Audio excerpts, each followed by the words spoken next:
السلام علیکم۔ آج کی ویڈیو کا ٹاپک کافی اہم ہے۔ چلے شروع کرتے ہیں ایک سچے واقعے کے ساتھ۔ ایک دفعہ حضرت امام علی علیہ السلام راستے سے گزر رہے تھے۔ آپ نے دیکھا کہ ایک شخص سونے کی تیاری کر رہا تھا اور اس کے چہرے پر چکنائی اور میل لگی ہوئی تھی۔ حضرت امام علی علیہ السلام اس شخص کے پاس گئے اور فرمایا، اے خدا کے بندے، اپنا چہرہ اور ہاتھ اچھے سے دھو کر سونا۔ جو شخص اپنا منہ نہیں دھوتا تو پوری رات شیطانی جن اس کا منہ چاٹتے رہتے ہیں اور نیکی کی فرشتے بھی اس سے دور ہو جاتے ہیں۔ یوں اس شخص کو ڈراونے خواب، برے خیالات آتے ہیں، اور رات کو چہرہ دھونا ایک مومن کی نشانی ہے۔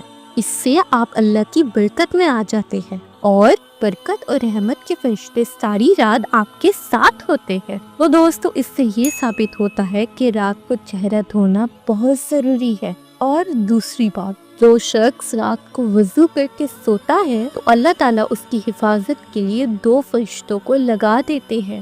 اکثر لوگوں کو سٹریس، انزائٹی، برے خیالات اور خواب آنے کی وجہ یہی ہوتی ہے۔ اب آپ کا کیا فرض ہے کہ اس پیغام کو ہر کسی کو سینڈ کرے، اور جو کوئی بھی رات کو وضو یا منہ دھو کر سوئے گا تو اس کا ثواب آپ کو بھی ملے گا۔